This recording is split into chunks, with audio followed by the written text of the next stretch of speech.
Hello दोस्तों, कैसे हैं आप? बहुत अच्छे होंगे। देखिए, माई सेल्फ प्रदीप यादव, हम पढ़ रहे हैं एवरेज, उसी को आगे बढ़ाते हुए आज क्लास स्टार्ट करते हैं। देखिए, आज का जो पहला क्वेश्चन है, पहला क्वेश्चन कहता है एक सेट में 3 से शुरू होने वाले लगातार 5 पूर्णांक होते हैं। यदि सेट में सबसे बड़ा पूर्णांक को हटा दिया जाता है तो उस सेट का औसत में कितने प्रतिशत की कमी आएगी? तो इसका मतलब 3 से शुरू होने वाली 5 संख्या लेनी है। पहले 3 है, फिर 4 है, फिर 5 है, 6 और लास्ट में कितनी है? 7 है। तो आप बताइए, 3 से शुरू होने वाली लगातार 5 पूर्णांक लेने थे। अब उसने कहा, देखिएगा, तो हम पहले इसका क्या निकाल लेते हैं? औसत। औसत कितना आएगा? जब लगातार संख्या होती है तो पहली संख्या और लास्ट की संख्या को जोड़ के 2 से भाग कर देते हैं तो पहली संख्या कितनी है? 3 है, और लास्ट की कितनी है? 7 है। और 2 से भाग कर दीजिएगा, औसत निकाल लेंगे आप, कितना आएगा? तो आप कहेंगे 5 आएगा। तो जब ये प्रॉपर 5 की संख्या थी तो इनका औसत कितना था? 5 था। अब उसने कहा सबसे बड़ा पूर्णांक को हटा दिया जाए, तो सबसे बड़ा पूर्णांक कौन सा है? 7 है।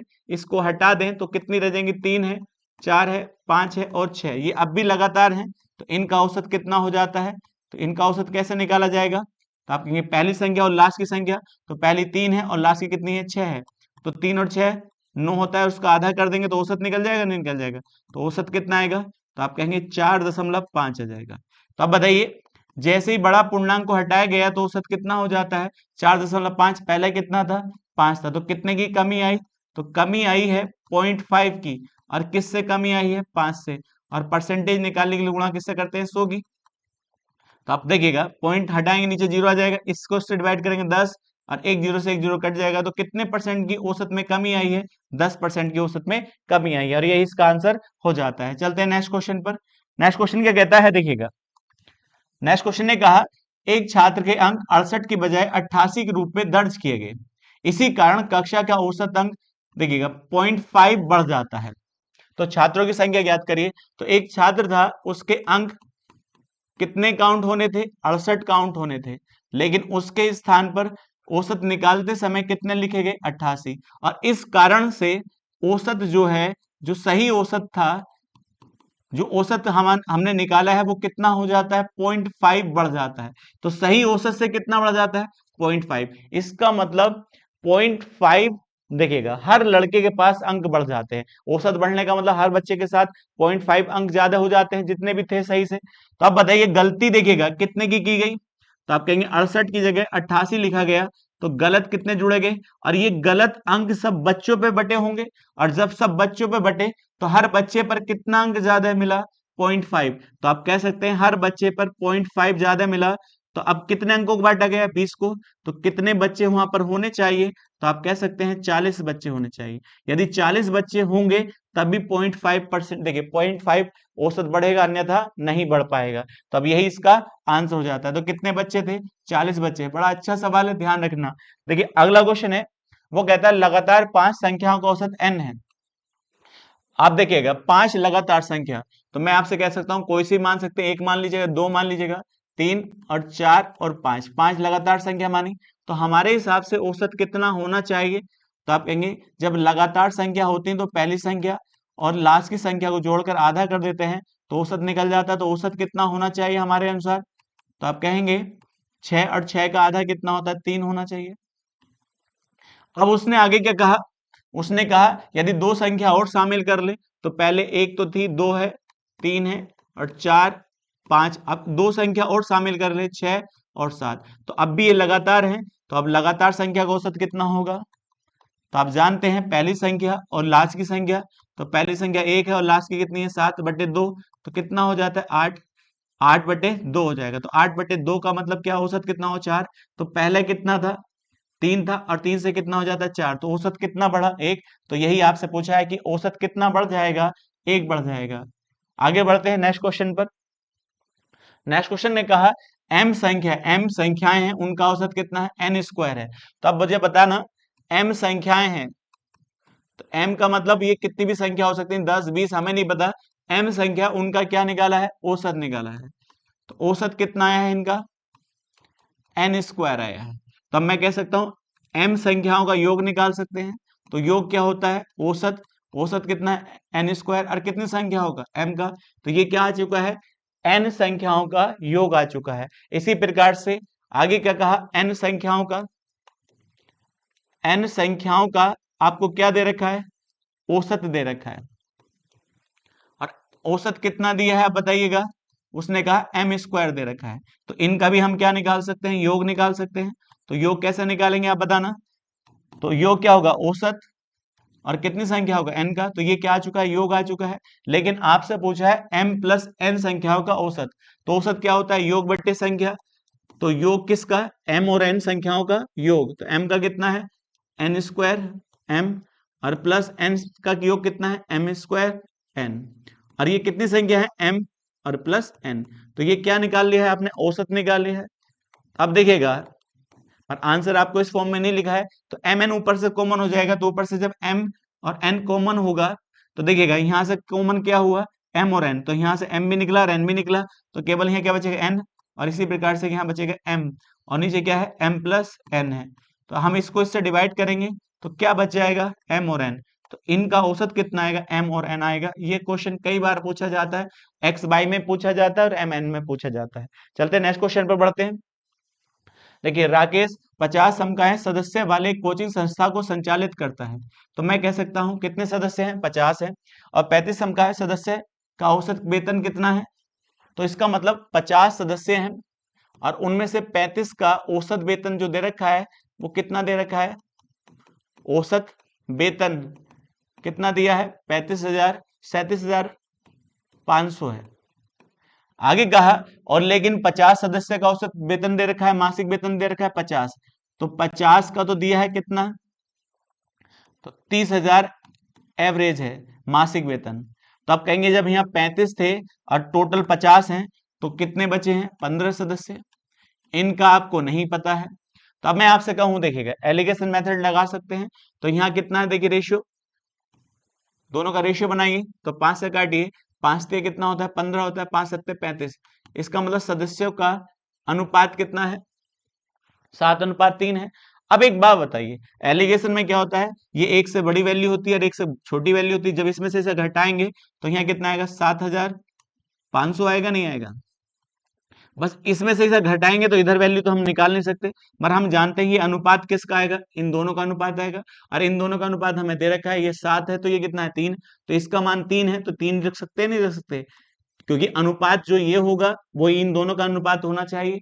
तो मैं आपसे कहूं 3 बराबर कितने के हैं, तो 7500 के। तो एक का मान क्या आएगा, 2500 आएगा, नहीं आएगा, एक का मान कितना है, 2500 आएगा।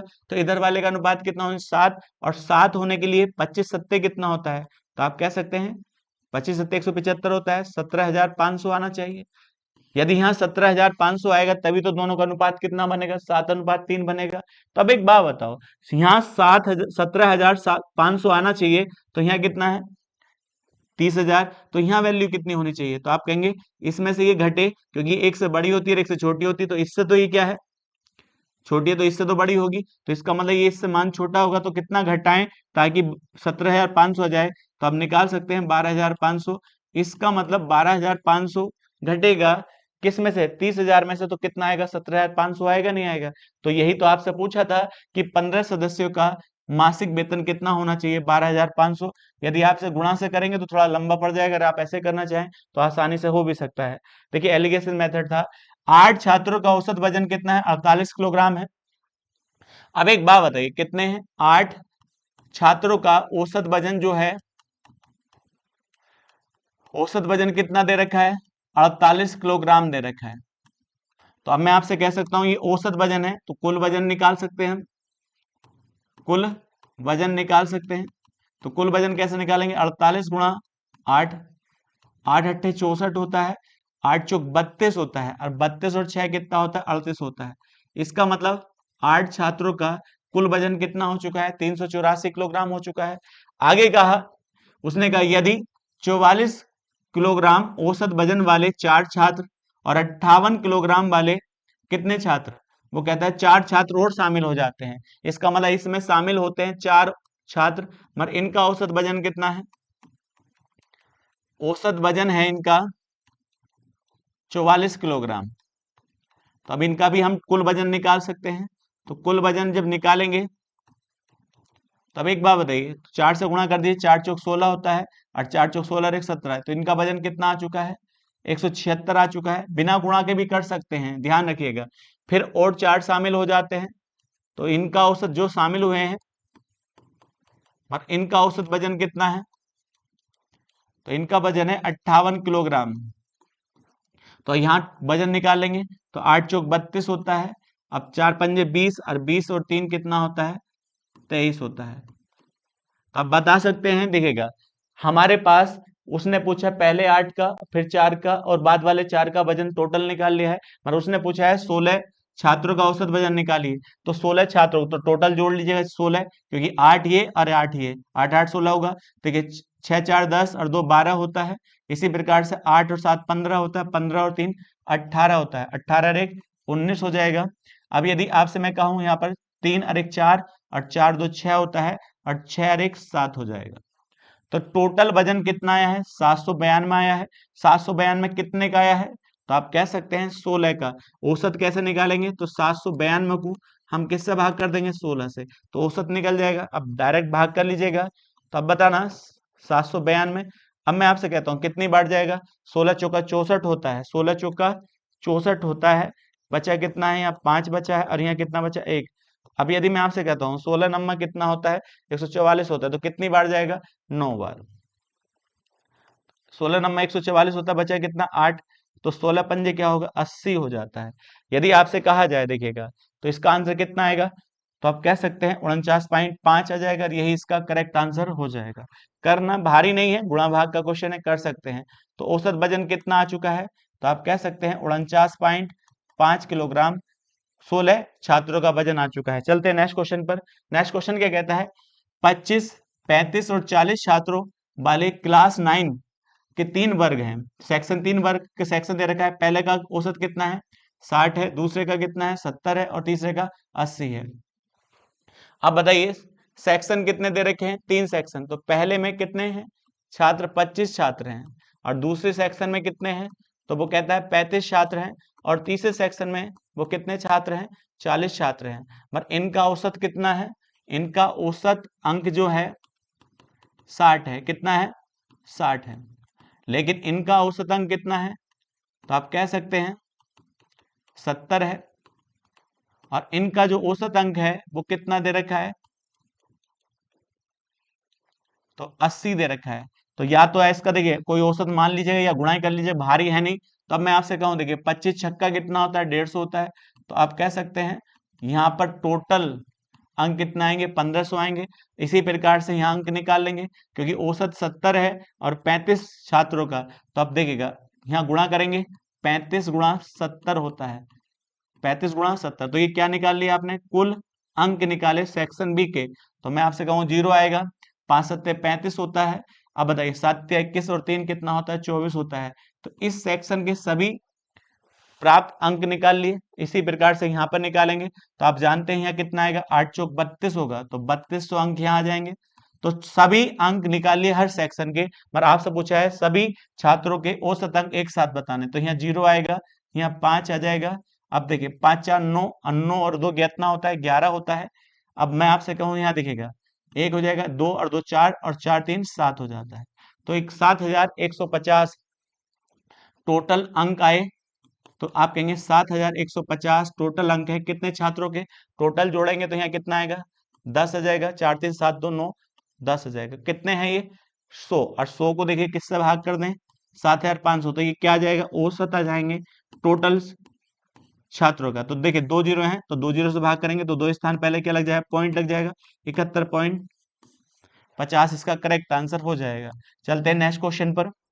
नेक्स्ट क्वेश्चन क्या कहता है, देखिएगा एक आईपीएल मैच में 22 खिलाड़ियों का औसत स्कोर कितना है, 72 है। तो 22 खिलाड़ी हैं और इनका औसत स्कोर कितना है, औसत स्कोर है,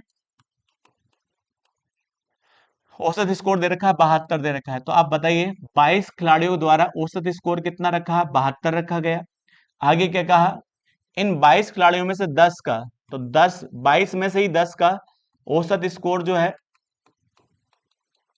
औसत स्कोर वो कितना दे रखा है, तो आप कहेंगे 80 दिया है। तो कुल रन निकाल सकते हैं कितने खिलाड़ी के, 10 के। तो 10 के कुल खिलाड़ी के रन कितने आएंगे, 800 आएंगे।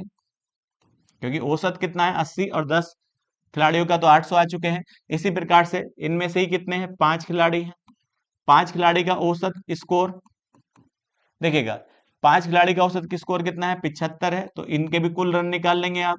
तो कुल रन निकालेंगे, तो कुल रन कैसे निकालेंगे, 75 गुणा, तो आप कह सकते हैं 5 है। तो 75 गुणा कितना हो चुका है, 5। अब 5 पंजे 25 होता है, 5 सत्ते 35 होता है, और 35 और 2 कितना हो जाएगा, 37। तो इनके द्वारा कितने बनाए गए, 375 रन बनाए गए। आगे क्या कहा गया देखिएगा, उसने कहा बाकी 5, क्योंकि देखिएगा बाकी जो 5 हैं, 5 खिलाड़ियों का औसत स्कोर इनका कितना है, तो आप कह सकते हैं इनका औसत स्कोर है 55 है। तो अब एक बात बताइए, तो 55, तो इनके भी कुल रन निकाल लेंगे, तो इनके द्वारा कितने रन बनाए गए, तो 55 गुणा 5। तो अब एक बात बताइए, 5 पंजे 25 होता है, 5 सत्ते 35, सॉरी 25 और 2 कितना होगा, 27 हो जाएगा। इनके द्वारा कितने रन बनाए गए, 275। तो अब मुझे बताना, 10 खिलाड़ी यहाँ है, 5 यहाँ है और 5 यहाँ है, तो 20 हुए हैं, अभी बचे 2 हैं। तो इनके द्वारा कितने रन बनाए गए, और टोटल कितने थे, 22 थे। तो 22 के कुल रन निकाल लीजिएगा। कुल रन जब निकालेंगे तो कैसे निकाल सकते हैं, 72 गुणा 22। तो अब एक बात बताइए, 72 गुणा 22 करेंगे तो यहाँ कितना आएगा, 4, 144 हो जाएगा, और यहाँ भी कितना है, 144 हो जाएगा। तब एक बात बताइए, 4, 8, 5 और यहाँ कितना आएगा, 1500, 1500 कितना आ जाएगा, 84। तो टोटल रन जो बनाए गए हैं 22 खिलाड़ी द्वारा, 1584 बनाए गए। अब टोटल हम जोड़ें, 10 ने कितने बना दिए, तो यहाँ 800 है, और यहाँ कितने हैं, 375 और 275, 200 देखिए यहाँ कितना आ जाएगा, 5, 5 और 5 10 होता है। अब यहाँ देखिए 7 है, और 7 और 7 14, 14 और 1 15 हो जाएगा। अब 8 और 3 11 होता है, 11 और 2 कितना, 13, और 13 एक जोड़ेंगे 14। तो इनके द्वारा रन जो बनाए गए हैं 1450, कितने खिलाड़ी द्वारा, 20 खिलाड़ी द्वारा जो रन बनाए गए हैं वो कितने बनाए गए हैं, 1450, और टोटल कितने थे, तो आप कहेंगे 1584। तो 1584 में से कितना घटा सकते हैं, 1400 कितना घटा लेंगे, 50 घटा लेंगे। तो यहाँ 4 बचेगा, और यहाँ कितना बचेगा, 1, और यहाँ 1। तो इसका मतलब 2 खिलाड़ी के रन कितने बचे हैं, 114, 114 यही तो आएगा। देखिएगा यहाँ पर देखिए कितना था, तो 4 आएगा, यहाँ कितना आएगा, 3, सॉरी यहाँ पर गलती है, देखिए 1500 कितना था, 84 है, और टोटल कितना था आपका, 1450 था। तो यहाँ कितना आएगा, 4, यहाँ 3 आएगा, और यहाँ 1 आएगा। तो इनके द्वारा कितने रन बनाए गए, 2 खिलाड़ी के द्वारा 134। तो इनका औसत निकालेंगे, तो औसत कैसे निकालेंगे, 134 बटे क्या हो जाएगा, 2। अब 2 से भाग करिए, 2 छंग 12 होता है, अब 2 सत्ते 14 होता है। तो इसका मतलब शेष का औसत कितना होना चाहिए, 67 होना चाहिए, नहीं होना चाहिए, यही आपसे पूछा गया था। थोड़ा सा गुणा भाग का है, कर सकते हैं। और यदि आप गुणा नहीं करना चाहते तो और आसान है, क्योंकि एक औसत मान लीजिएगा बाकियों का जो दोनों का है। तो आगे बढ़ते हैं नेक्स्ट क्वेश्चन पर। वो कहता है कक्षा में लड़कों का औसत कितना है, 16 वर्ष है। अब एक बात बताइए, कक्षा में लड़कों का औसत 16 वर्ष है, जब 13 वर्ष औसत वाले 4 लड़कों को कक्षा में प्रवेश दे दिया जाता है। इसका मतलब क्या है, कक्षा में लड़के थे, पता नहीं कितना, मगर उनका औसत कितना था, 16 है। ये क्या है, इनका औसत है। अब ध्यान दीजिएगा, बिना गुणा के करेंगे, देखिएगा उसने कहा 13 वर्ष के औसत वाले 4 लड़कों को प्रवेश कर दिया जाता है। इसका मतलब इसमें कितने लड़के आ रहे हैं, 4 लड़के आ रहे हैं, मगर इनका औसत कितना है, हर लड़का कितने का है, 13 वर्ष का है। तो इसका मतलब आने वाला हर लड़का कितने वर्ष का है, 13 वर्ष का है। तो जब इन्हें देखिएगा प्रवेश दिया जाता है, तो कक्षा का औसत आयु कितना कम हो जाता है, 6 माह कम हो जाता है। इसका मतलब जैसे ही ये बच्चों ने एंट्री करी, इसमें 4 बच्चे और आए, तो जो औसत था उस औसत से कितना कम हो जाता है, 6 माह औसत आयु कम हो जाती है। इसका मतलब आने से औसत आयु कितनी कम हो जाती है, तो आप कह सकते हैं 6 माह। यदि मैं आपसे कहता, यदि हर लड़का कितने वर्ष का आता, 16 वर्ष का आता, तो 16 चौका कितना होता है, 64। यदि चारों बच्चे कितने वर्ष के आते, 64 वर्ष के आते, कितने बच्चे, चारों बच्चे, तो कोई औसत पे फर्क नहीं पड़ता। लेकिन वह आए कितने हैं, तो 13 चौका 52 के आए हैं, तो 4 बच्चे आए कितने आयु के हैं, तो आप कहेंगे 13 चौका 52। इसका मतलब 64 के आते कोई फर्क नहीं पड़ता, आए कितने के हैं, 52 के हैं। तो हम कहेंगे कितना कम उम्र के आए हैं बच्चे, तो आप बताइएगा, तो 12 वर्ष। इसका मतलब जब ये 4 बच्चे आए तो यह है 12 वर्ष कम उम्र लेका है जितना भी यहाँ औसत था। तो जब इन्होंने आने के बाद आपस में बांटा होगा तो हर बच्चा कितने कम हो चुका है, 6 माह कम हो चुका है। तो 6 माह को हम क्या कितना लिख सकते हैं, आधा वर्ष। हर बच्चे की आयु कितनी कम हो चुकी, आधा वर्ष। तो आप बताइए आधा वर्ष सब बच्चों की आयु कम हुई तो कितने थे, 12 वर्ष।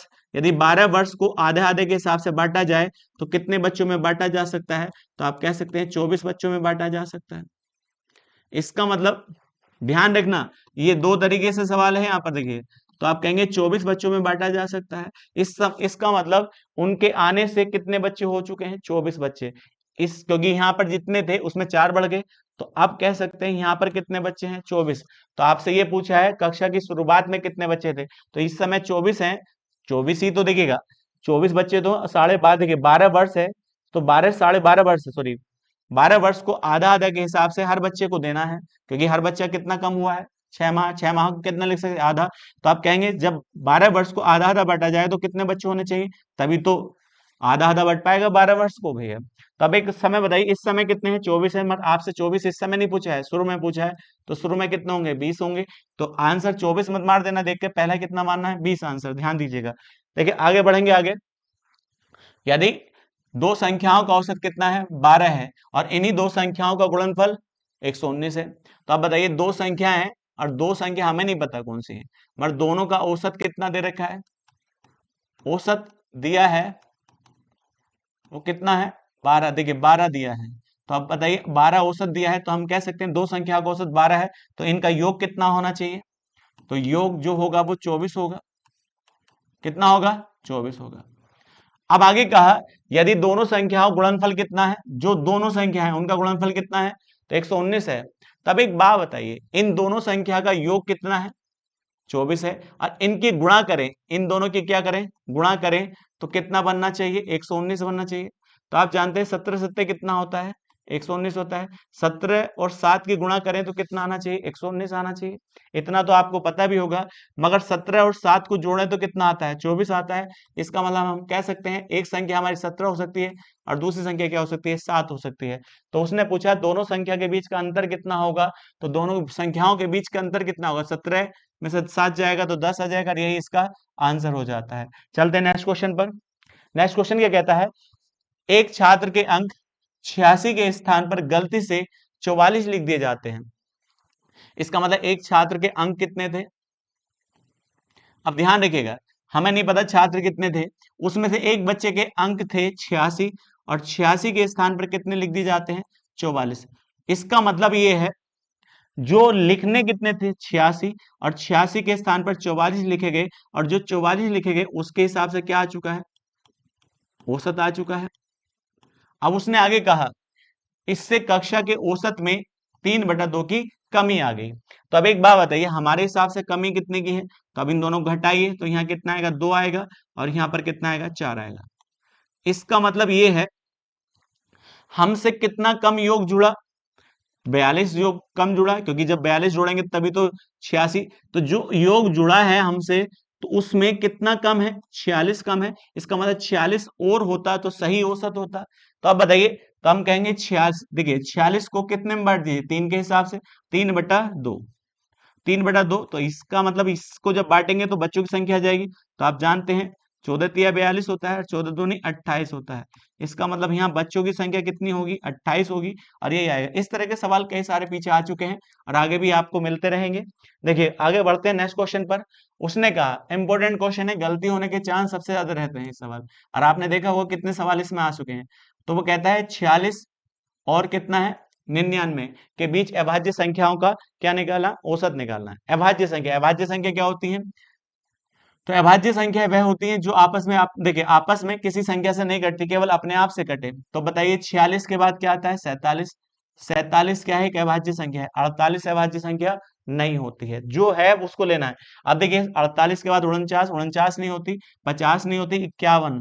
51 क्या होता है, एक अभाज्य संख्या होती है। 51 के बाद आता है 52, 52 नहीं होती, फिर 53 होता है, 53 किसी से नहीं कटता है। 54, 55, 56 भी कट जाता है, 57 भी कट जाता है, 58, 58 कट जाता है। देखिए 58 के बाद 59 आता है, 59 किसी से नहीं कटता है। इसके बाद आता है 59 के बाद देखिए 60 होता है, 61 नहीं कटता है किसी से। 61 के बाद आता है 62 कट जाता है, 63 कट जाता है, 64 भी कट जाता है, अब 65 भी कट जाता है, 66 और 67 किसी से नहीं कटता है। तो ये ध्यान रखिएगा, 67 किसी से नहीं कटता है। देखिए 67 के बाद आता है 68 आता है। यदि मैं आपसे कहूं 68 भी कट जाता है, 69 भी कट जाता है, फिर इसके बाद कौन सी संख्या आएगी? 71 आएगी। 71 के बाद 73 आएगी। 73, 74 भी कट जाता है, 75 भी संख्या कट जाती है, 75, 76, 77, 78, 69, ये 79 नहीं कटेगी किसी भी संख्या से, क्योंकि ये क्या होगी? अभाज्य संख्या होगी। तो आप बताइएगा इसके बाद आता है, देखिए 80, 81 भी कट जाता है, 83 किसी से नहीं कटेगा, और 83 नहीं कटेगा, 84 भी कट जाता है, 85, 86, 87 और 88 और 89 किसी से नहीं कटेगा। और लास्ट वाली जो संख्या रहेगी वो कितनी रहेगी देखिएगा। तो मैं आपसे कह सकता हूं 90 के बाद क्या आता है? तो आप कहेंगे 97 आता है। तो यहाँ कितनी संख्या है? 1 2 3 4 5 6 7 8 9 10 11 12। तो अब देखिए यहाँ, सॉरी, ये जो 51 है, 51 नहीं आएगा। 51 किससे कट जाता है? 17 से कट जाता है। तो हमारे पास ये जो संख्या है वो सारी की सारी 46 से लेकर 99 तक जो है वो सारी की सारी क्या है? ये अभाज्य संख्या है। क्या है? ये अभाज्य संख्या है। अब अभाज्य संख्या का औसत निकालना है। तो औसत देखिए, औसत कैसे निकालेंगे? तो अब 47 है, 47 और यहाँ कितना है? 53 है, और यहाँ है 59 है, और इसी प्रकार से 61 है, और यहाँ कितना है? 67, और यहाँ 71 है, और 71 के बाद 73 है, और 73 के बाद है 79, और यहाँ पर 83, और यहाँ पर कितना है? 89 हो जाएगा, और इसके बाद 97 हो जाता है। अब यदि मैं इन्हें जोड़ता हूं तो जोड़ने के बाद कितना आता है इसको देखिएगा। जब जोड़ेंगे देखिएगा, तो मैं आपसे कहता हूं, देखिए 7 3, देखिए 3 और 1 4 होता है, 4 और 11 होता है, 11 और 7 कितना होता है? 18 होता है। 18 में कितना जोड़ा? 3, तो 21 हो जाता है। 21 और 9 कितना हो जाता है? 30 हो जाता है। 30 और 1 31 हो जाता है। 31 यहाँ 40 हो जाता है, और 40 और 3 कितना होता है? 43 हो जाता है, और 43 और 43 में 9 जोड़ेंगे तो कितना हो जाता है? 52 हो जाता है। तो यहाँ कितना आ जाएगा? 9 आ जाएगा। तो अब देखिएगा 52, अब यहाँ 5 कैरी होगा। अब देखिए 7, 7 और 7 देखिए 14 होता है, और 14 20 हो जाता है, और 20 24 हो जाता है। 24 में 9, 24 में कितना जोड़ा? 5, तो 24 और 5 29 हो जाता है। 29 में हम जोड़ते हैं 5 तो कितना हो जाता है? तो 34 हो जाता है। फिर 34 40 हो जाता है। 40 में कितना जोड़ा? तो आप कह सकते हैं, तो 40 47 हो जाता है। 47 में हमने कितना जोड़ा? तो आप कह सकते हैं 47 में 55 हो जाता है। 55 में हम जोड़ते हैं कितना? 55 में ये कितना होता है? 16 होता है। कितना होता है? 16, तो सॉरी 17, 55 और 17, तो यहाँ कितना होगा? 2 हो जाएगा, और यहाँ पर कितना होगा? 7 हो जाएगा, और कैरी कितना था? 5, तो इसका मतलब ये 77 आ जाएगा। तो ये 77 क्या आएगा? हमारा योग आ जाएगा इन सब का। तो 77, सॉरी 779 ये आ चुका है। कितनी संख्या का? तो संख्या आपके अनुसार है 1 2 3 4 5 6 7 8 9 10 11, 11 संख्या। 11 से हम इसको भाग करेंगे तो कितनी बार जाएगा? 7 बार जाएगा, फिर 0 आएगा, तो 70 पॉइंट कुछ आएगा। 70 पॉइंट आगे क्या लिखा है? 82। तो आप पूरा लिख करके देखेंगे तो यही इसका आंसर आएगा 70.82। सिर्फ एक गुणा भाग का क्वेश्चन है। इस तरह का क्वेश्चन आता जरूर है, क्योंकि देखिएगा अभाज्य के लिए कोई ट्रिक नहीं होती है। या तो आप इनका औसत मान लो, कोई औसत है, तब भी आपको थोड़ी बहुत तो गुणा करनी पड़ेगी, ध्यान रखिएगा। आगे बढ़ते हैं। देखिए एक कक्षा के 50 छात्रों की औसत लंबाई कितनी है? 170 है। तो एक बात बताइए, कितने बच्चे थे? 50 बच्चे थे, और उनकी औसत आयु कितनी थी? औसत ऊंचाई, सॉरी, औसत ऊंचाई जो है वो कितनी दे रखी है? 170 दे रखी है। तो अब मैं आपसे कहूं, यदि मैं टोटल ऊंचाई निकालूं, कुल ऊंचाई निकालूं, तो कुल ऊंचाई कैसे निकलेगी? अब कुल ऊंचाई निकालिए तो 170 गुणा 50 हो जाएगी। अब ये देखिए 2 जीरो आ जाएगा। 17 पंजे कितना होता है? 85 होता है। ये आपका आ चुका है। टोटल कितने सेंटीमीटर आ चुकी है? 8500 सेंटीमीटर आ चुकी है। उसने आगे कहा उनमें से 15 छात्रों की लंबाई जो है वो कितनी है? तो इनमें से 15 छात्रों की लंबाई, औसत लंबाई दे रखी है। औसत लंबाई का मतलब ऊंचाई, ऊंचाई या लंबाई कह दीजिए, बात एक ही है। लंबाई जो है वो कहता है 180 सेंटीमीटर, और गुणा किससे कर दें हम? 15 से गुणा कर दें, तो 180 गुणा 15 तो कुल ऊंचाई निकल जाएगी। तो यहाँ पर क्या निकाल लेंगे, कुल ऊंचाई निकाल लीजिएगा। जीरो देखिएगा, जीरो 15 अट्ठे 120 होता है, आप जानते हैं। अब 15 का ना 15 और 12 कितना होगा, 27 होगा। तो एक बात बताओ, इनकी कितनी आई है 2700, और यहाँ कितनी है 8500। तो बाकी किसकी होगी, बाकी की तो होगी। तो अब यदि इनको घटा लें, इन दोनों को घटाएं तो ऐसे ही घटा देंगे डायरेक्ट हम इसको। तो डायरेक्ट घटाएंगे तो यहाँ तो दो जीरो आ जाएंगे। अब बताइए यहाँ कितना आएगा, 8 आ जाएगा, और यहाँ देखिए कितना बचा 7। तो 7 देखिए 7 में से 2 गया तो 5 आए। तो ये किसका, देखिए किसका अंतर बचा है, तो आप कहेंगे ये बाकी सदस्यों का बचा है, तो बाकी बच्चों का बचा है। तो बाकी बच्चे कितने हैं, 50 यहाँ टोटल थे, 15 यहाँ हो चुके हैं, तो बच्चे कितने हैं 35। तो 35 से इसको हम भाग कर देंगे। जब हम इसे 35 से भाग करेंगे तो ये बाकी बच्चों की औसत ऊंचाई आ जाएगी। तो 5800 को हम किससे भाग करें, 35 से भाग करें। तो अब देखिए 35 एक बार तो जाएगा, तो 35 बचा यहाँ कितना है, तो यहाँ 3 बचा है और यहाँ 2 बचा है, और जीरो। तो आप कह सकते हैं कितनी बार जाएगा, तो अब 6 बार जाएगा। 6 से भाग कर देखिए, 6 पंजे 30 होता है, और 6 तिया 18 होता है। 18 और 3 कितना होगा, 21 हो जाएगा। तो बचा कितना है, 20 बचा है। अब फिर जीरो ले लेंगे तो आप बता सकते हैं कितनी बार जाएगा, फिर दोबारा से देखिएगा। तो इसका जो समथिंग आंसर जाएगा, तो यहाँ इसकी जो पूरी प्रॉपर भाग करिएगा, तो जो आपका आंसर आएगा कितना आएगा, 166 आएगा। लगभग में आंसर आएगा, ध्यान रखिएगा, इसको आप कर सकते हैं। तो आंसर कितना हो, निकटतम पूर्णांक के समथिंग बताना है। चलते नेक्स्ट क्वेश्चन। उसने कहा एक क्रिकेटर द्वारा 42 पारी में बनाए गए रनों की औसत संख्या कितनी दे रखी है, 30 है। तो एक 42 पारी खेली है क्रिकेटर ने। अब 42 पारी में उसका औसत जो था, औसत रन जो था वो कितना था, तो वो था 30 था। इसका मतलब उसने हर पारी में कितने के एवरेज से रन बनाए, 30 के एवरेज से रन बनाए। उसने कहा उसमें से 2 पारी निकाल दी जाए, अधिकतम और जिसने उस मैच को निकालना चाहता है जिसमें सबसे ज्यादा रन थे, और उस मैच को निकालना चाहता है जिसमें कम थे। तो अधिकतम और न्यूनतम, न्यूनतम 2 पारी को निकालना चाहता है, मैक्सिमम पारी और मिनिमम पारी को निकालना चाहता है। यदि हम थोड़ी देर के लिए मान लें कि इसमें से कोई भी पारी औसत के बराबर निकाली जाए, मान लीजिए पहली पारी भी 30 निकाली जाती और दूसरी भी 30 निकाली जाती, तो पारी कम होती, तो पारी कितनी हो जाती, 40 पारी हो जाती। मगर औसत पे कोई फर्क नहीं पड़ता, क्योंकि औसत के बराबर कोई जाए या औसत के बराबर कोई आए, तो औसत पे फर्क नहीं पड़ता। तो कितना होता, 30 होता। यदि कितने कितने की जाती, पहली पारी भी 30 की जाती, दूसरी पारी भी 30 की जाती, तो 30 और 30 60। यदि 60 रनों की पारी निकलती दो, तो कोई फर्क नहीं पड़ता। यदि फर्क पड़ा है तो या तो ज्यादा गया है या कम का गया है। तो सवाल में क्या बताया गया है, उसने कहा है जैसी 2 पारी निकालता है तो 40 पारी का औसत कितना हो जाता है, 28 हो जाता है। तो 30 से 28 हुआ है, तो कितना कम हुआ है, 2। तो आप कहेंगे 2 कम हुई, औसत कमी। तो औसत किस में कम होता है, सब में। तो कितनी पारी थी, तो सब पारियों में 2-2 कम हुआ है। तो कितना कम हुआ है, 80। कम क्यों हुआ है, क्योंकि जाने वाले लेके गए हैं।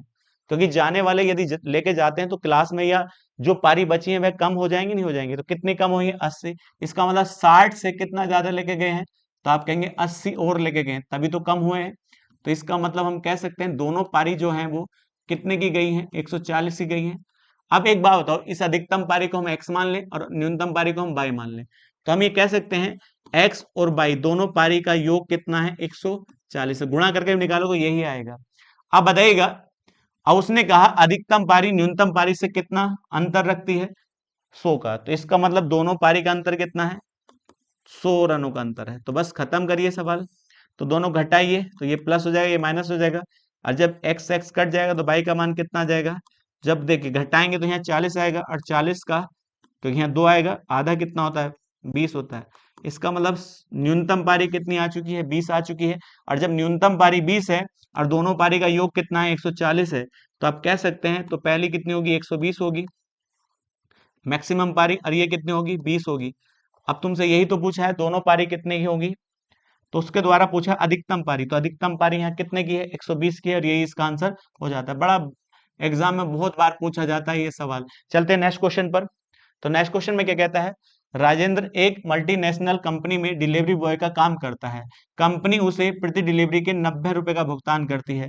क्रमागत 15, देखिए 15 कार्य दिवस वाले एक पखवाड़े में उसके प्रतिदिन औसत कमाई कितनी है, 540। देखिए 540 रुपए थी।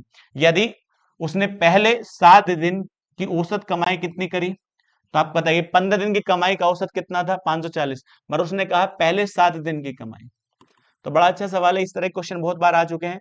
पहले 7 दिन की कमाई जो है उसका औसत जो दिया है वो कितना दिया है, तो औसत जो दे रखा है वो कितना दे रखा है 519 रुपए दे रखा है। इसका मतलब पहले 7 दिन की औसत कमाई जो है उसकी 519 कमाई है। लेकिन उसने आगे कहा आखिरी 7 दिनों की, तो आखिरी 7 दिनों की कमाई का औसत जो दिया है वो कितना दिया है, तो उसने दे रखा है 546। औसत है ये, ध्यान रखिएगा, औसत कमाई। और टोटल कमाई क्या दिन की थी, 15 दिन की थी। तो आप कहेंगे शुरू के साथ और बाद के साथ, तो इसमें एक दिन मिस हो चुका है, वो कौन सा है, 8वां, क्योंकि एक दिन है ये 8वां। तो शुरू के साथ और बाद के साथ 7 और 7 14 होते हैं, मैं टोटल कमाई कितने दिन की थी, 15 दिन की। तो अब एक बात बताइए, और 15 दिन का औसत आपको जो दे रखा है वो कितना दे रखा है बताइएगा। 15 दिन का औसत जो दिया है तो उसका है कितना है 540 है। तो एक लाइन का सवाल बन जाता है यहां से। एक बात बताइए, जब 15 दिन के साथ कमाई होती है तो औसत कितना आता है 540, मगर उन 15 दिन में से हम शुरू के 7 दिन निकालते हैं तो वही औसत जो 540 था वही औसत कितना हो जाता है 519 हो जाता है। वह सबके साथ 540 हो जाता है क्योंकि औसत बनाया जाता है मिल बांट के। तो अब बताइए, मगर जब वह 7 दिनों का औसत निकालता है तो 519 आता है। तो बताइए ये औसत से कितना कम हुआ है, औसत था 540, तो आप कह सकते हैं घटाएंगे। तो आप बताइए यहाँ कितना है, 1 आएगा और यहाँ कितना आ जाएगा। तो अब मैं आपसे कह सकता हूँ यहाँ 3 सॉरी कितना आएगा 21 आ जाएगा। इसका मतलब इन दिनों पर औसत से कितना कम है, 21 कम है, क्योंकि जैसे 21 मिलेगा तो ये वाले दिन भी कितने हो जाएंगे, औसत के बराबर 540 के हो जाएंगे। तो यदि मैं आपसे कहूँ कितने दिन थे, 7 दिन थे, तो एक दिन में कितना औसत से कमाई कम है 21 है, तो 7 दिन की कमाई कितनी होगी कम। तो 7 से गुणा कर देंगे तो 7 ही का 7, 7 दूनी 14 होता है। इसका मतलब यदि आपको औसत 540 बनाना है तो इनको कितने रुपए देने पड़ेंगे, 147 रुपए देने पड़ेंगे। तो अभी ध्यान दीजिएगा, सबसे पहले यहां पर ध्यान दीजिएगा। तो अब एक बात बताइए, यदि मैं आपसे कहता हूं देखिएगा यहाँ कितना औसत था 546, ये औसत से कितना ज्यादा है 6 ज्यादा है। तो 6 ज्यादा है कितने के पास, 42 के पास। तो आप कहेंगे इनके पास औसत से कितनी कमाई ज्यादा है, 42 ज्यादा है। तो इन्होंने कहा 42 हमसे ले लीजिएगा, तो 42 इन्होंने इसको दिया तो अभी पूरी नहीं हो पाया। तो आप कहेंगे 147 में से कितना निकाल दीजिएगा, 42 निकाल दीजिएगा। तो अभी भी कितने की जरूरत है, 102 रुपए की जरूरत है, क्योंकि इनको जब तक 102 रुपए नहीं मिलेंगे तो औसत कब तक क्या नहीं हो सकता, 540 नहीं हो सकता। इसका मतलब 102 की और जरूरत है। तो ये 102 किसके पास ज्यादा होंगे, जो अभी दिन बचा है। तो कौन सा दिन बचा है, 8वां दिन बचा है। तो 8वें दिन के पास 102 रुपए ज्यादा होने चाहिए, तभी ये इसको दे पाएगा। तो किससे ज्यादा होना चाहिए, औसत से। तो औसत कितना था 540, तो 540 8वें दिन का नहीं होना चाहिए, 540 से कितना ज्यादा होना चाहिए, 102 रुपए और ज्यादा होना चाहिए, तभी तो 102 दे पाएगा किसी को। तो आप कह सकते हैं कितना होगा 642। इसका करेक्ट आंसर जाएगा 8वें दिन की कमाई कितनी होगी। तो आप कह सकते हैं, तो कितना आएगा इसका, तो 8 दिन। तो यहां ध्यान दीजिएगा कहीं गलती ना हो जाए, सॉरी यहाँ 5 है ये, क्योंकि जब इसमें घटाएंगे तो 105 आएगा। तो यहाँ थोड़ा सा ये घटाने में गलती हो चुकी है। तो यहाँ क्या आएगा 5 आएगा, तो यहाँ भी क्या जुड़ेगा 5 जुड़ेगा। तो जब 5 जुड़ेगा तो यहाँ भी कितना हो जाएगा 45 हो जाएगा। तो अब आंसर कितना आएगा 645। कर सकते हैं बिना गुणा भाग के भी आप सवाल को कर सकते हैं, सारे एवरेज ऐसे ही होता है। आगे बढ़ते हैं, देखिएगा 8 संख्याओं का औसत कितना है 44 है, पहली 3 संख्याओं का औसत 50 है। अब एक बात बताइए, 8 संख्या थी, 8 संख्या का औसत कितना है, वो कहता है कितना है 44 है। तो मैं आपसे कहूं उन 8 में से औसत कितने का दिया है, उसने कहा 3 संख्याओं का। तो 3 संख्याओं का औसत कितना दे रखा है, 3 संख्या का औसत 50 है। अब बताइए उसमें से आगे कहता है अगली 2 संख्या, तो अगली 2 संख्या और ले ली। तो ये 2 संख्या ली है, मगर इनका औसत कितना था, उसने कहा 52 है। इनका औसत कितना है 52 है। अब बताइए टोटल संख्या कितनी थी, तो हमारे हिसाब से टोटल थी 8। तो यहाँ 5 हुई है, छठी, 7वीं और 8वीं, तभी तो 8 संख्या होंगी। तो ये कौन सी संख्या है, छठी संख्या, ये 7वीं संख्या है, ये कौन सी संख्या है 7वीं, ये 7वीं, और ये कौन सी 8वीं, तभी तो 8 संख्या होंगी। और 8 का औसत दे रखा है हमको, 8 संख्या का औसत कितना दिया है वो कहता है 44 है।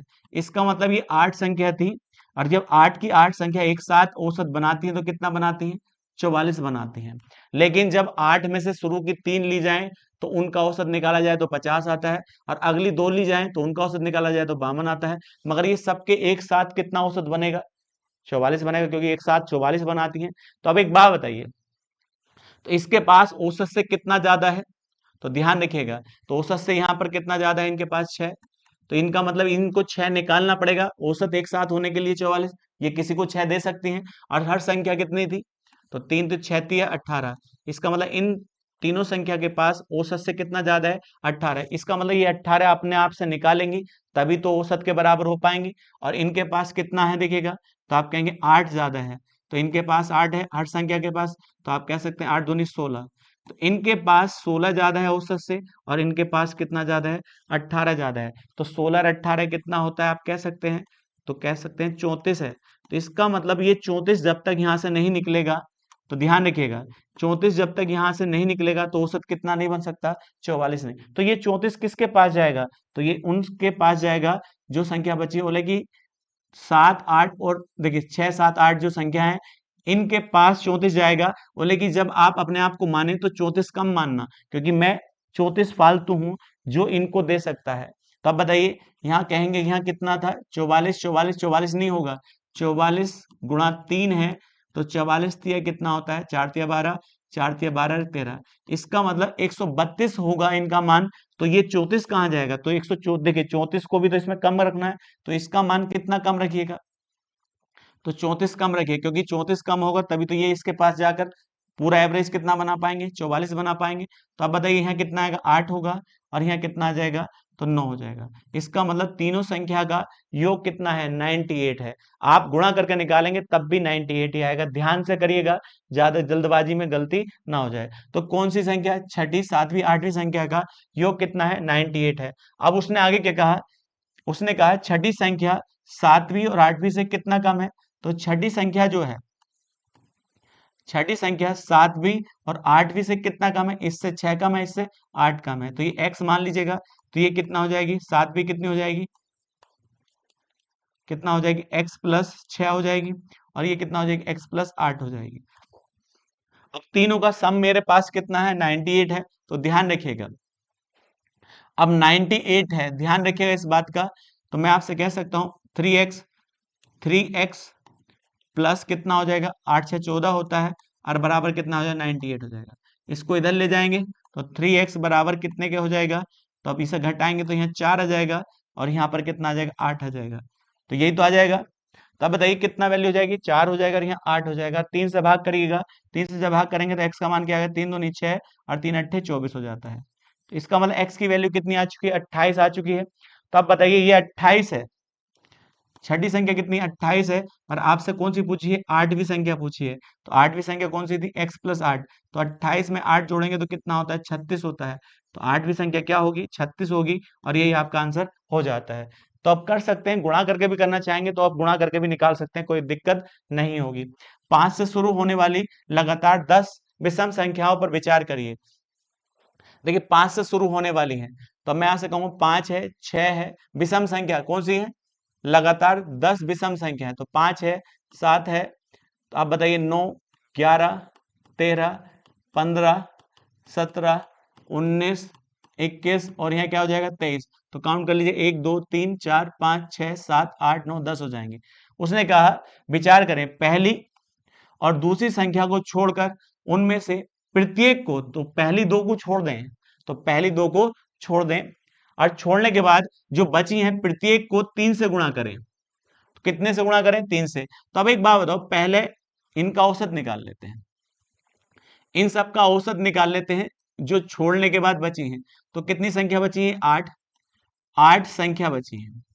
अब 8 संख्या का यदि मैं औसत निकालूं, नॉर्मल औसत निकालता हूं, तो औसत क्या होता है? लगातार संख्याओं का औसत कैसे निकाला जाता है? पहली संख्या और लास्ट की संख्या। तो पहली संख्या कितनी है? हमारे हिसाब से 9 है, और इसके हिसाब से क्या? 23 है। तो 9 और 23 को जब जोड़ते हैं तो कितना आता है? 32, और 32 का आधा कर देंगे तो यहाँ कितना आ जाएगा? औसत कितना आएगा? 16 आ जाता है। इसका मतलब दो संख्या छोड़ने के बाद 9 से 23 तक 8 संख्या का औसत कितना है 16 है। लेकिन उसने कहा इनमें कितने से गुणा करें 3 में, हर संख्या से किससे गुणा कर दें 3 में, और जब हर संख्या को 3 से गुणा की जाएगी तो औसत भी कितना हो जाएगा 3 गुना हो जाएगा। तब मैं आपसे कह सकता हूं 8 संख्याओं का औसत कितना हो जाएगा आपके अनुसार, तो आप कह सकते हैं 16 गुणा 3। यदि प्रत्येक संख्या को घटाया जाए तो औसत भी घट जाता है, प्रत्येक संख्या को बढ़ाया जाए तो औसत भी बढ़ जाता है, और प्रत्येक संख्या को समान रूप से गुणा की जाए तो औसत भी गुणा हो जाती है। तो 16 3 48, इसका मतलब 3 से गुणा करने के बाद औसत कितना हो जाता है 8 संख्या का औसत कितना हो जाता है 48 हो जाता है। यदि मैं इन 8 संख्या का योग निकालूं तो योग कैसे निकाला जाएगा बताइएगा, तो आप कहेंगे 48 गुणा 8 आ जाएगा, तो 8 अट्ठे 64 होता है, तो यहाँ कितना आएगा 6, 8 चौक 32 होता है, 32 6 कितना होता है 38 होता है।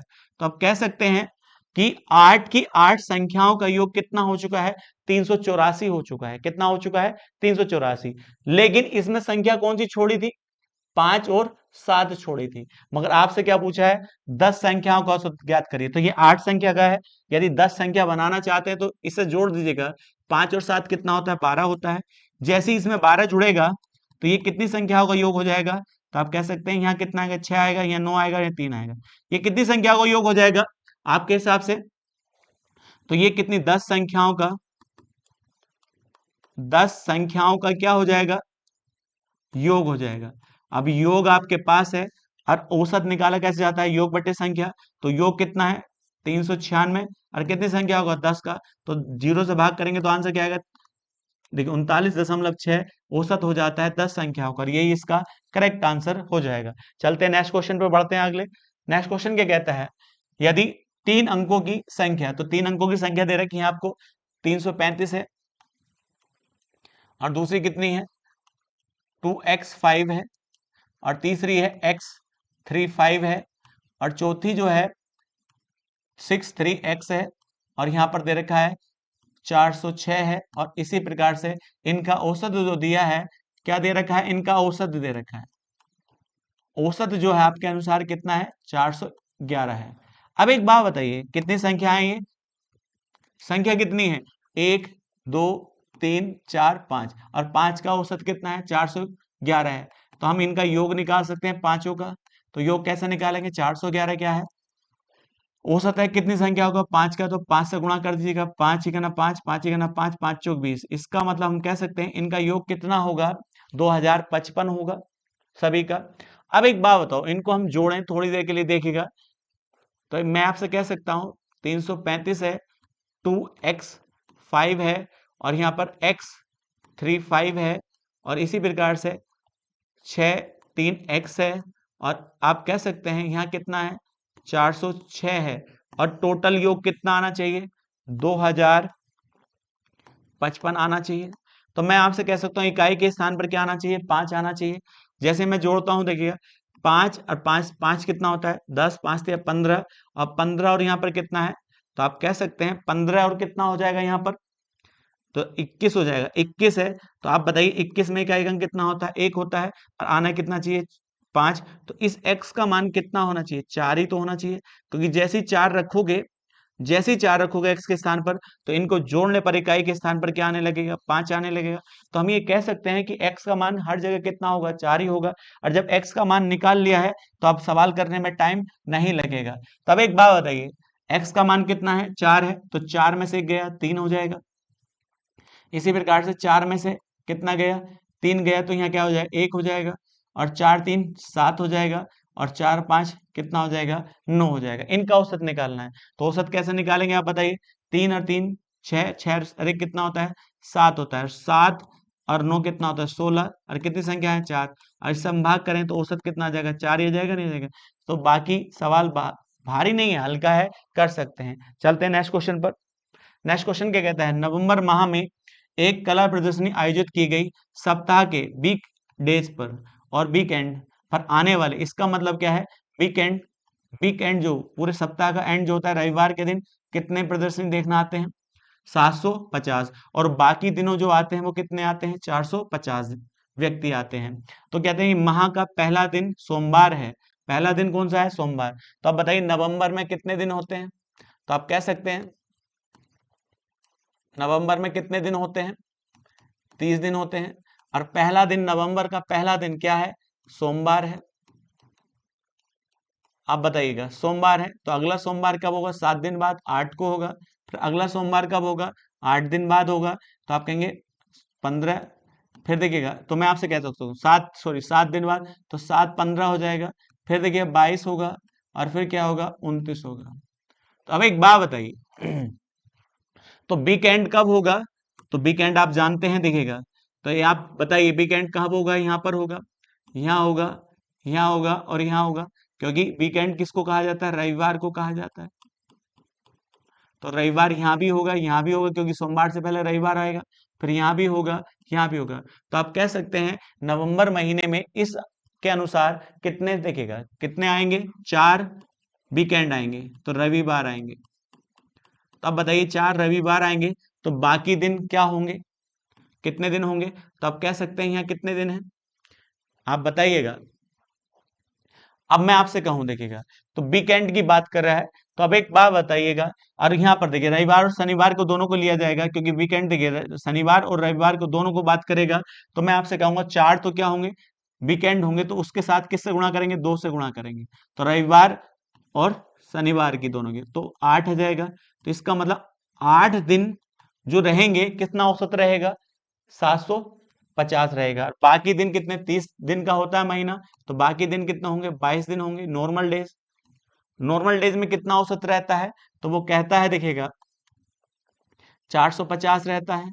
और वीकेंड में कितना रहता है? तो यहाँ कहेंगे 4 दूनी 8 होता है। तो अब एक बात बताइए, यदि मैं आपसे कहूं 8 दिन का औसत कितना रहा व्यक्तियों का आने का? तो 750 रहा। तो कुल योग निकाल सकते हैं, कुल संख्या निकाल लेंगे। तो कुल संख्या कैसे निकाली जाएगी? तो आप कह सकते हैं 8 से गुणा करिए, 750 गुणा 8 है। तो अब बताइए 0, 8 पंजे 40 होता है, 40, 8 सत्ते 56। तो आप कह सकते हैं 8 सत्ते 56 होता है। 56 में हम कितना जोड़ेंगे? तो आप कहेंगे कितना आएगा? 6000 आएगा। इसी प्रकार से यहाँ पर 22 से गुणा कर लेंगे, तो 22 से जब गुणा करेंगे तो यहाँ 0, यहाँ 0 और यहाँ 9 आएगा। इसी प्रकार से यहाँ क्या आएगा? 0 0 9 आएगा। 0 0 9 और 9, तो यहाँ कितना आ जाएगा? 9900। और यहाँ कितना आएगा? 6000। अब बताइएगा टोटल कितना आ जाएगा? तो आप जोड़ते हैं तो कितना आएगा? 15900। तो 15900 जो आया है वो कितने दिन का है? 30 दिन का। तो 30 से हम भाग कर देंगे, तो पूरे महीने का औसत आ जाएगा। 3 से भाग करेंगे, 3 पंजे 15 होता है, 3 3 9 और 0 आ जाएगा। तो 530 आपका आंसर आ जाएगा। चलते हैं नेक्स्ट क्वेश्चन पर। नेक्स्ट क्वेश्चन क्या कहता है, देखिएगा 50 लोगों के लिए एक पार्टी पर आयोजन किया गया। उनके खर्च पर, देखिएगा कितने लोग थे? 50 लोगों के लिए एक पार्टी का आयोजन किया गया। देखिए उन्हीं के खर्च पर किया गया।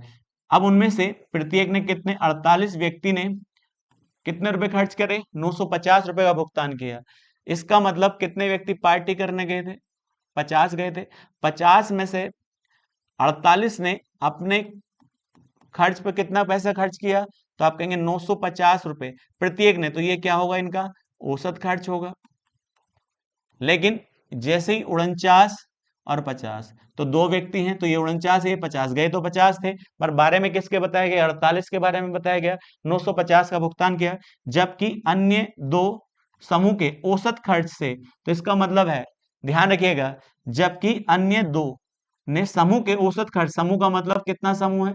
कितने का था? 50 का था। ध्यान रखिएगा, समूह के औसत खर्च से 1200 रुपए अधिक खर्च किया। तो इसका मतलब इन दोनों ने जो खर्च किया है वो समूह में कितने थे? 50। समूह के खर्च से कितने रुपए ज्यादा खर्च किया? 1200 रुपए प्रति खर्च किया है। ध्यान रखिएगा। तब एक बात बताइए, 1200 इसने खर्च किया, 1200 इसने खर्च किया। तो मैं कह सकता हूं समूह का मतलब है 50। 50 में ये दोनों पहले से काउंट किए जा चुके हैं। यदि मैं आपसे कहता है ये दोनों औसत खर्च से, समूह के औसत खर्च से ना खर्च करते, तो इसको कौन खर्च करता? तो ध्यान रखिएगा, इनको ये 1200 1200 दोनों ने, इसने भी 1200 इसने 1200, यदि ये व्यक्ति औसत खर्च से ज्यादा ना खर्च करते तो ये 2400 रुपए का खर्च किस पे पड़ता? तो आप कह सकते हैं कितने पे पड़ता? जिन्होंने ये खर्च नहीं किया होगा। तो खर्च किसने नहीं किया? ये 48 ने नहीं किया। तो आप कह सकते हैं यदि ये 2400 रुपये 48 रुपये जाते तो कितने रुपए एक्स्ट्रा खर्च करना पड़ता? तो 12 चौक 48 होता है, 12 दूनी देखिए 24 होता है। अब यहां से भाग करेंगे तो कितना आएगा? 50। इसका मतलब जो 48 व्यक्ति हैं उनके पास एक्स्ट्रा कितने रुपए और जाते? 50। तो आप कह सकते हैं कि इनके पास 50-50 जाते तो 48 औसत, 48 का औसत कितना हो जाता? तो इनका औसत हो जाता 1000। कितना हो जाता? 1000 हो जाता, नहीं हो जाता? तो आप कहेंगे 48 का औसत 1000 और इन्होंने अपने औसत खर्च से पहले ही खर्च ज्यादा कर दिए तो इनका भी 48 1000 हो जाता। इनका ऑलरेडी 1000 है ही, क्योंकि औसत खर्च से इन्होंने पहले ही 1200, ये 1200 औसत खर्च से, और किसके औसत खर्च से? समूह के औसत खर्च से 1200 रुपए अधिक पे किए हैं प्रति व्यक्ति ने। तो आप कहेंगे ये टोटल जब इनको इसमें ऐड कर देंगे तो ये किसका औसत खर्च आ जाएगा? ये पूरे के पूरे समूह का औसत खर्च आ जाएगा। तो समूह में कितने थे? 50 थे, तो 50 व्यक्ति थे और 50 व्यक्ति का औसत खर्च इस समय कितना हो जाएगा? तो जैसे इसमें जोड़ा तो यही पूरे 50 व्यक्ति का औसत खर्च आ जाएगा, क्योंकि यहाँ कितना आ जाएगा? 50 और 50 सॉरी 50 व्यक्ति थे तो 1000, और 1000 के हिसाब से जब 50 खर्च करेंगे तो ये कितना होगा? 50,000 हो जाएगा। इसका मतलब यहाँ टोटल खर्च कितना होगा? 50,000। यही इसका करेक्ट आंसर हो जाता है। चलते हैं नेक्स्ट क्वेश्चन पर। नेक्स्ट क्वेश्चन क्या कहता है? 100 तक की सभी अभाज्य और भाज्य संख्याओं का औसत ज्ञात करें। तो कहां तक? 100 अभाज्य और भाज्य, तो इसका मतलब कहां तक? 100 तक। तब एक बात बताइए, भाज्य अभाज्य कौन सी होगी? 2 होगी, 3 होगी, 5 होगी, 7 होगी। जो इनसे बच जाएंगी वो कौन सी होंगी? देखिएगा, विभाज्य होंगी। समझ, जो कट जाएं और जो ना कटें, तो जो ना कटेंगी वो क्या होंगी? अभाज्य, जिसको हम क्या कहते हैं? Prime number. और जो कट जाएं जिसको हम कंपोजिट नंबर कहते हैं, जिसको हम कहते हैं भाज्य संख्या। तो आप बताइए कहां तक लिख रहे हैं? आप कहेंगे 100 तक लिख रहे हैं, तो एक ही नंबर ऐसा होगा जो दोनों में देखिएगा, एक ना तो प्राइम नंबर होता है और ना ही कंपोजिट नंबर होता है, ये केवल नेचुरल नंबर में काउंट किया जाता है। तो अब एक बात बताइए, एक क्यों नहीं होता? क्योंकि आपको ये पता है भाज्य संख्या क्या होती है, अभाज्य संख्या। इसके लिए कितने फैक्टर होने चाहिए? 2 गुणनखंड होने चाहिए। और जो भाज्य संख्या होती है इसके लिए 2 से ज्यादा होने चाहिए, 3 गुणनखंड, 4 गुणनखंड, कितने भी हों, मगर 2 से ज्यादा गुणनखंड होने चाहिए। तो आप बताइए प्राइम नंबर के लिए कितने गुणनखंड होने जरूरी हैं? 2। और देखिएगा कंपोजिट नंबर के लिए 2 से ज्यादा गुणनखंड होने चाहिए, मगर एक नंबर ऐसा है जो केवल कितना गुणनखंड रखता है? 1 रखता है। तो ना तो ये इसमें काउंट होगा ना इसमें काउंट होगा। तो आप कह सकते हैं एक क्या है? एक ना तो वह प्राइम नंबर काउंट किया जाता है ना कंपोजिट नंबर काउंट किया जाता है। ये क्वेश्चन पूछा गया है। तो आप बताइए क्या करना है आपको? तो आपको कुछ नहीं करना है, पहले क्या करना है? एक एक को छोड़ दीजिएगा। तो 2, 3, 4 और 5, या पहले 1 से लेकर निकाल लीजिएगा। 1 से लेकर कहां तक का? 100 तक का क्या निकाल लीजिएगा? योग निकाल लीजिएगा। योग कैसे निकाला जाता है? औसत। कैसे योग कैसे निकालते हैं? तो योग कैसे निकालते हैं? या तो फॉर्मूला लगा लो या जानते हैं, औसत और गुणा संख्या, यही तो होती ही नहीं होती है। तब एक बात बताइए, तो औसत कितना होगा? पहली संख्या और लास्ट की संख्या, तो पहली और लास्ट की संख्या जोड़ेंगे तो कितना आएगा? 101/2। और कितनी संख्या है ये? तो आप कह सकते हैं 100 है, और 100 को हम 2 से भाग करेंगे तो यहाँ 50 आएगा। तो इसका मान क्या आएगा आपका? 505। और ये क्या आ चुका है? 1 से लेकर 100 तक की सभी संख्याओं का योग। मगर इसमें कौन सी संख्या नहीं लेनी है? 1 नहीं लेनी है। तो जैसे ही 1 नहीं लोगे तो कितना हो जाएगा? तो आप कहेंगे 5050 में से कितना घटा दें? 1 घटा दें, तो आप क्या होगा? 5049 हो जाएगा। और 5049 कितनी संख्या है? 99 संख्या है, तो 99 से भाग करनी पड़ेगी तभी औसत निकलेगा। अब एक बात बताओ, 99 से जैसे ही भाग करेंगे, देखिएगा 9 से काट लीजिएगा। 9 से जैसे काटेंगे तो आप बताइए 9 पंजे कितना होता है? 9 पंजे 45 होता है, बचा कितना है? 5। अब देखिए 9 छंग 54 होता है, 9 एक ना 9 होता है। अब यहाँ क्या जाएगा? 11 आ जाएगा। जैसे 11 से भाग करेंगे, 11 पंजे 55 होता है, 11 का ना 11 होता है। कितना औसत आ जाएगा? 51। और यही इस सवाल का आंसर हो जाता है। बड़ा अच्छा क्वेश्चन है, कर सकते हैं। चलते हैं नेक्स्ट क्वेश्चन पर। वो कहता है कॉलेज पी में 180 छात्र हैं। तो 180 छात्र हैं कॉलेज पी में, तो 180 छात्र हैं और उनका औसत कितना दे रखा है? औसत जो प्राप्तांक है, औसत औसत अंक जो दे रखे हैं वो कितना दिए हैं, 88 दिए हैं। कितने दिए हैं, 88। आगे कहता है कॉलेज क्यू है और उसमें कितने हैं, तो आप कह सकते हैं 320 हैं और इनका औसत प्राप्तांक कितना है, 72 दिया है। तो टोटल पूछा है, तो अब योग निकाल लीजिएगा, योग निकालना भारी नहीं है। तो बताइए 88 है, तो आप कह सकते हैं 18 18 से गुणा कर दीजिएगा, 88 से गुणा कर दीजिएगा इसको।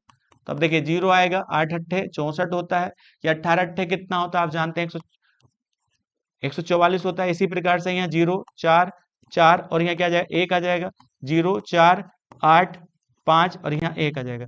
तो इसका मान कितना आएगा, 15 840 आ जाएगा। इसी प्रकार से देखिए इसका मान निकालिए, तो 32 और 72 गुणा करिए, तो यहाँ कितना है, 144 आ जाएगा। अब देखिए गुणा करेंगे, 3 दूनी 6 और 3 सत्ते 21 हो जाएगा, 4 0 आ जाएगा। अब यहाँ कितना हो जाएगा, 2 और 1 3 और यहाँ 2 आ जाएगा। तो इसका मान कितना आएगा, तो आप कह सकते हैं 0 4 और 0 आ जाएगा। तो इसका मान आएगा 23,040 आ जाएगा, और ऊपर वाले कितना है, 15,840 आएगा। दोनों को जोड़िए, 0 8 और यहाँ 8 आ जाएगा, और यहाँ 8 और यहाँ 3 आ जाएगा। तो ये टोटल जो आ जाएगा 38,840 80 आ जाएगा, 38,880 आ जाएगा। और कितनी संख्या का, तो आप जोड़िएगा तो कितना आ जाएगा, 500 आ जाएगा। अब जब 500 से देखिए इसको इससे भाग करेंगे, तो 500 देखिए पहले 5 से भाग कर लीजिएगा, 5 सत्ते कितना होता है, 35 होता है। फिर बचा कितना, 3, फिर 5 सत्ते 35 होगा, फिर बचा 3, फिर 5 सत्ते 35 होगा, और 5 छंग 30 होगा, ये आ जाएगा। अब नीचे 10 बचा है, तो ऊपर जो बचा है वो 7 7 7 और 6, और जब 10 से भाग करेंगे तो ये पॉइंट एक स्थान और आगे बढ़ जाएगा। तो आपका आंसर क्या आएगा, 77.76, और यही इसका आंसर हो जाएगा। भारी नहीं है, गुणा भाग है, थोड़ा सा कर सकते हैं। चलते हैं नेक्स्ट क्वेश्चन पर। उसने कहा राघव के अनुसार उसका वजन जो है 64 किलोग्राम से ज्यादा। इसका मतलब राघव जो है अपने वजन की बात कर रहा है बेटा। तो राघव जो है उसका वजन जो है 64 किलोग्राम से ज्यादा, लेकिन किससे कम है, 74 किलोग्राम से कम है। किसका वजन, राघव का। तो राघव का वजन मान लिया x था, तो किससे ज्यादा है, ये 64 से ज्यादा है और 74 से कम है। उसकी बहन राघव की बात से सहमत नहीं है, और वह सोचती है कि उसका वजन जो है वो 60 से तो ज्यादा है। किससे ज्यादा है, 60 से तो ज्यादा है, लेकिन 69 से क्या है, उसका कम है। इसका मतलब किसका वजन, राघव का वजन। तो ये इसकी बहन के द्वारा सोचा गया है, और ये राघव के द्वारा सोचा गया है। आगे कहता है उसकी माँ का मानना है कि उसका वजन जो है 68 किलोग्राम से ज्यादा नहीं है। तो 68 किलोग्राम से क्या नहीं है, ज्यादा नहीं है। तो इसका मतलब 68 किलोग्राम से देखिए आसपास, देखिए ज्यादा होने का ना होने का मतलब क्या है, इससे ज्यादा नहीं हो सकता, मतलब इसके बराबर तो हो सकता है। तो इसका वजन इतना भी हो सकता है, मगर उसके पिता का ये मानना है कि उसका जो वजन है वो कितना है, 67 से ज्यादा नहीं है। तो इसका मतलब ये इतने के बराबर होगा। अब बताइए आगे एक बात को दर्शाया गया है, और यदि वह सभी अनुमान सही हैं, इसका मतलब उनका अनुमान सही है। तो इसका मतलब वह लास्ट अनुमान कितना था, 67 किलोग्राम। इसका मतलब 67 किलोग्राम से ज्यादा नहीं है। और एक बात बताओ, अब यहां पर देखिएगा, यहाँ अनुमान कितना था, 64, तो सारे अनुमान सही हैं, तो इसका मतलब 64 किलोग्राम से वह कम भी नहीं है। तो अब मैं आपसे कहूं, तो अब देखिए 64 किलोग्राम से कम नहीं है और 67 किलोग्राम से ज्यादा नहीं है। तो मैं आपसे कह सकता हूँ 64 के बाद कितना आता है, 65, फिर क्या आता है, 67। इतना भी तो हो सकता है, क्योंकि इससे ज्यादा नहीं, इसके बराबर तो हो सकता है। तो इसका मतलब राघव का वजन इन तीनों में से एक होगा, या तो 65 होगा, या 66 होगा, या 67 होगा। तो वो कहता है संभावित वजन का औसत ज्ञात करिए। तो संभावित वजन 3 है, और तीनों का औसत कितना होगा, 66। क्योंकि जब लगातार संख्या होती तो बीच का ही औसत होता है, या इन दोनों को जोड़कर आप करेंगे। पहली संख्या कितनी है, 65 है, और लास्ट की 67 है, और जोड़कर आधा करेंगे। तो अब बताइए यहाँ क्या 12, और यहाँ क्या 12 13, और डिवाइड बाई 2 से करेंगे, तो इसका कितना आना चाहिए, 67 आना चाहिए, नहीं आना चाहिए। तो संभावित जो आएगा इसका औसत कितना आएगा, 66 इसका औसत आ जाएगा। बड़ा अच्छा सवाल है, कर सकते हैं। चलते हैं नेक्स्ट क्वेश्चन पर। नेक्स्ट क्वेश्चन क्या कहता है, एक कंपनी में सोमवार बुधवार और शुक्रवार को ग्राहक कुल कितनी है। तो बताइए कौन सा है, सोमवार है, फिर है बुधवार है, और प्लस क्या है, शुक्रवार है, और उनका कोल औसत नहीं है, कोल कितनी है, 15,500 है। आगे क्या कहा, मंगलवार, तो मंगलवार है, और प्लस क्या है, गुरुवार है, और इनको कोल, इनका औसत नहीं है, इनका औसत नहीं है, ध्यान रखना, 12,500 है। आगे कहा है शनिवार और रविवार, देखिए शनिवार है, शनिवार और रविवार है, इनका औसत दे रखा है कितना है, 7,000, तो औसत दे रखा है 7,000, टोटल कॉल कितनी होंगी, 14,000 होंगी। तो यहां पर जब हम लिखेंगे शनिवार, शनिवार और रविवार, टोटल जो कॉल आई है वो कितनी आई है, 14,000 आई है। कितनी आई है, 14,000। तो अब एक बात बताइए, हफ्ता के सप्ताह के 7 के 7 दिन की कॉल रिकॉर्ड निकाल लिया है। अब मैं आपसे कहूँ इन्हें जोड़ें, तो जीरो जीरो यहाँ क्या आएगा, 5 और 5 10, और यहाँ बताइए 5 और 2 7, और 7 और बताइए 7 4 11, 11 और 1 12 हो जाएगा यहाँ पर। तो अब एक बात बताओ, इसके बाद यहाँ कितना आएगा, 4 आ जाएगा। तो पूरे सप्ताह में कितनी कॉल हुई है, 42,000 हुई है। मगर आपसे पूछा है, औसत पूछा है, तो सप्ताह में कितने दिन होते हैं, 7, और 7 से हम भाग कर दें तो औसत आ जाएगा पूरे सप्ताह की कॉलों का। तो कितना आएगा, 6,000, और यही इसका आंसर हो जाता है। चलते हैं नेक्स्ट क्वेश्चन पर। नेक्स्ट क्वेश्चन क्या कहता है, छात्रों को देखिए, छात्रों के एक समूह का औसत भार कितना है, 42 किलोग्राम है। इसका मतलब एक छात्रों का एक समूह है, उसका औसत भार जो दे रखा है वो कितना दे रखा है, औसत भार दो 42 किलोग्राम है। कितने किलोग्राम है, 42 किलोग्राम। आगे क्या कहा, 48 किलोग्राम भार वाला एक छात्र छोड़कर चला जाता है, और उसके स्थान पर कितना किलोग्राम का आता है, 44 किलोग्राम का। देखिएगा गया कितने का है, तो वो कहता है 48 किलोग्राम का गया है, लेकिन आया कितने का है, 44 किलोग्राम का।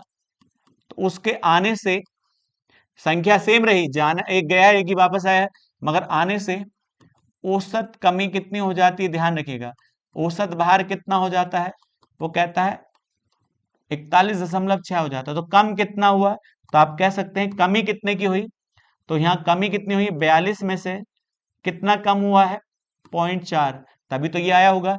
तो 0.4 कम हुआ है औसत। अब बताइए 0.4 कम हुआ है, मगर कितने कम वजन का आया है, तो आप कहेंगे 48 का गया है और 44 का आया है, तो कितने के वजन कम का आया है, तो इसका मतलब वजन कितना कम है, 4 किलोग्राम। और 4 किलोग्राम ने कितनी कमी करी है, 0.4 की कमी करी है। तो 0.4 की कमी होने के लिए कितने वहां पर मेंबर होने चाहिए, तो आप कहेंगे टोटल कमी कितनी है, 4 किलोग्राम, मगर औसत कमी कितनी है, 0.4, तो पॉइंट हटाएंगे ऊपर 0 आएगा। तो हम कह सकते हैं वहां पर कितने सदस्य होने चाहिए, क्योंकि 10 सदस्य होंगे, 10 सदस्य होंगे तभी तो 4, देखिए 4 किलो 10 में बटेगा, तो आप कह सकते हैं तभी तो 0.4 किलोग्राम का औसत कम होगा, नहीं होगा। तो यही ध्यान रखिए, तो कितने समूह में सदस्य होने चाहिए, तो 10 होने चाहिए। और यही आज की वीडियो का लास्ट क्वेश्चन था। नेक्स्ट वीडियो में नेक्स्ट क्वेश्चन के साथ मिलते हैं, ठीक है।